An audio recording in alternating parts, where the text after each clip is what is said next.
जय हिंद दोस्तों। आज के इस वीडियो में हम करड़ी यानी अंग्रेजी में बोलते हैं सर्ट्स के बारे में पढ़ेंगे। करड़ी क्या होती है? करड़ी किसी संख्या का कोई मूल ज्ञात करने का सांकेतिक नाम करड़ी होता है। जैसे मान लो अंडरूट में ये लिखा है 25। इस संख्या अंडरूट में 25 लिखा है तो हमें यहाँ कोई संख्या नहीं लिखी दिखाई दे रही है, तो हम अपने मन में मानते हैं दो। दो का मतलब होता है इसका स्क्वायर रूट ज्ञात करना है। अगर करनी के बाहर 3 लिखा है तो इसका मतलब होता है इसे हम हमें इसका क्यूब रूट ज्ञात करना है। अगर 4 लिखा है तो फोर्थ रूट, 5 लिखा है तो फिफ्थ रूट, और एन लिखा है मान लो तो nth रूट। तो इसे ज्ञात कैसे करते हैं? तो इसका मतलब है जैसे 25 के फैक्टर करेंगे, 5 × 5 होते हैं। अगर यहाँ 2 लिखा है तो इसका मतलब है दो संख्याओं का जोड़ा बनाएंगे, और जोड़ा बनाएंगे तो वो दो संख्याएं बाहर आ जाएंगी और अंदर क्या बचेगा? एक, और एक का वर्गमूल एक ही होता है, यानी ये संख्या हो गई 5। तो करणी क्या है, अब आगे इसका डिटेल में पढ़ेंगे। देखो करणी के कुछ नियम होते हैं, वो आगे आगे हम पढ़ते चलेंगे। जैसे पहला है कि देखो करणी के अंदर कोई संख्या लिखी है a × b, यानी करणी के अंदर कोई संख्या गुणा में लिखी है। अगर यहाँ कोई संख्या नहीं लिखी तो इसे मानते हैं स्क्वायर रूट। तो गुणा में लिखी हो अगर करनी के अंदर कोई संख्या तो उसे हम ऐसे भी लिख सकते हैं a × √b। अगर देखो जैसे मान लो यहाँ लिखा है √3 × √5, तो इस संख्या को आप ऐसे भी लिख सकते हो 3 × 5। लेकिन यहाँ दोनों का जो रूट है वो सेम होना चाहिए। यहाँ भी कुछ नहीं दिखाई दे रहा है तो यहाँ 2 माना जाएगा, यहाँ भी कुछ नहीं दिखाई दे रहा है तो यहाँ भी 2 माना जाएगा।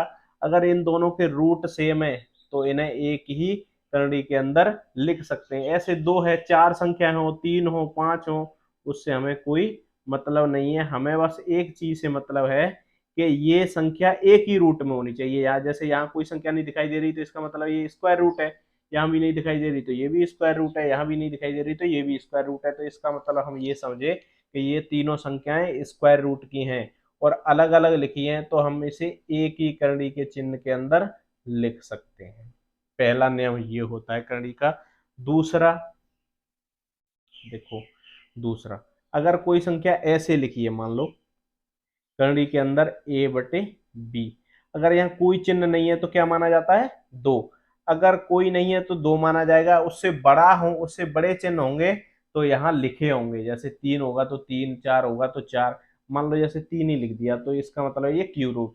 अगर ये संख्या ऐसे लिखी है तो इस संख्या को हम लिख सकते हैं √a/√b। यानी जैसे मान लो ये लिखा है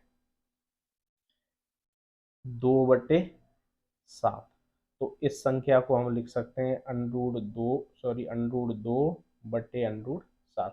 मेरा कहने का मतलब ये है कि एक एक ही कड़ी के चिन्ह में लिखी है और समान रूट वाली है तो उसे अलग अलग भी लिख सकते हैं, और अलग अलग लिखी है तो उसे एक में ही भी लिख सकते हैं। जैसे ये लिखा है मान लो 2√2/√7, तो इसे हम ऐसे भी लिख सकते हैं 2/√7। लेकिन अगर यहाँ 3 है या स्क्वायर, ये क्यू रूट है और यहाँ स्क्वायर रूट है, तब हम इसे ऐसे नहीं लिख सकते।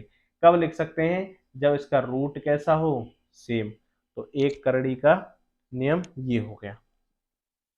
अब नेक्स्ट जैसे मान लो ये लिखा है a/√b। अगर हमें नीचे से b खत्म करना है, √b खत्म करना है, तो हम क्या करते हैं इसमें ऊपर नीचे √b से गुणा कर देते हैं। b से गुणा करने पे ऊपर वाली संख्या हो जाएगी a√b, नीचे वाली हो जाएगी b b b × b। क्यों? मैंने अभी क्या बताया था, यहाँ भी स्क्वायर रूट है, यहाँ भी स्क्वायर रूट है, ये दोनों संख्या किस में है? गुणा में।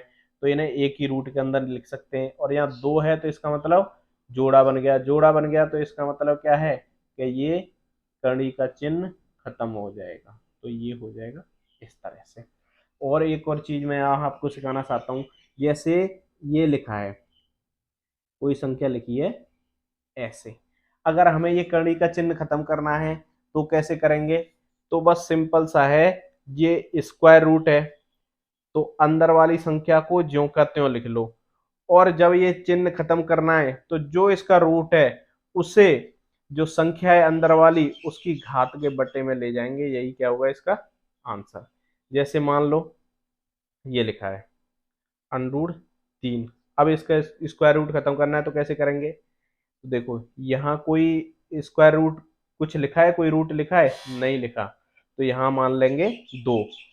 तो ये अंदर वाली संख्या जो की त्यों, अंदर वाली संख्या की कोई पावर है नहीं, तो वहां मानते हैं 1, और यहाँ 2 है तो 1/2, ये आंसर हो गया। इस तरह से ये कुछ नियम है। अब आगे और नियम देखते हैं। जैसे ये लिखा है a√c+b√c,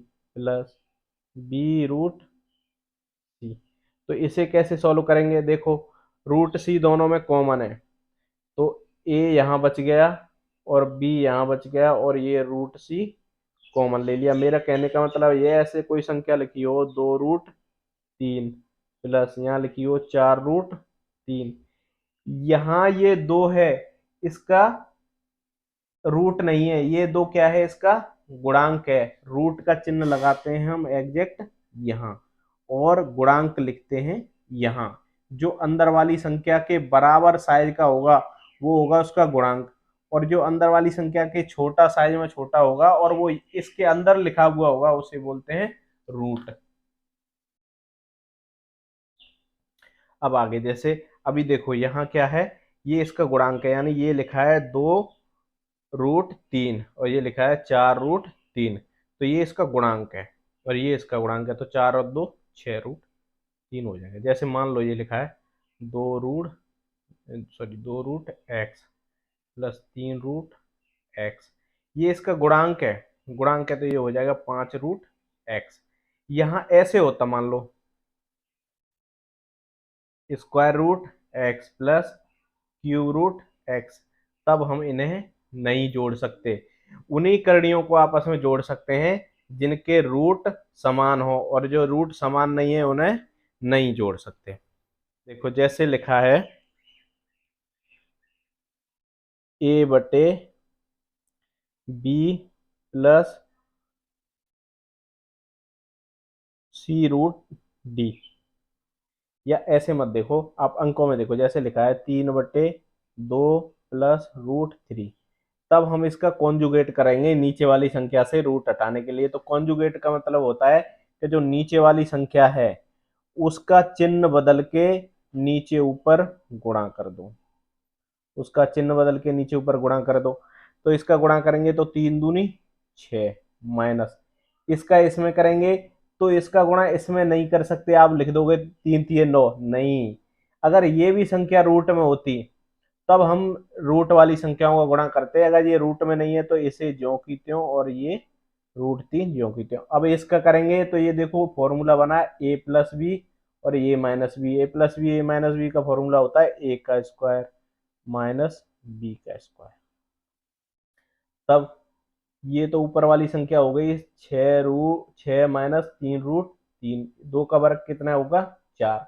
अभी देखो यहाँ वाली संख्या को कैसे तोड़ते हैं, जैसे मैंने बताया था √3 को कैसे लिखना है, तो √3 को लिखेंगे 3 जो कहते हैं, इस पर कोई पावर नहीं है तो 1, और यहाँ कोई पावर नहीं दिख रही तो क्या मानते हैं 2, तो ये हो गया √3, और इस पर पावर है 2। मैंने बताया था एक नियम कि घात पे घात हो तो उनका आपस में गुणा कर देते हैं, तो 1/2 गुणा 2, 2 से 2 कटेगा, कितने बचे 3, तो यहाँ आ जाएंगे -3, तो ये हो गए 6 माइनस 3√3/1, यानी ये हो गया 6 माइनस 3√3। ऐसे करते हैं। तो आपको वीडियो कैसा लगा, और ऐसे ही वीडियो देखने के लिए मेरे चैनल को सब्सक्राइब कर लें, और वीडियो पसंद आया हो तो लाइक करें। Thank you.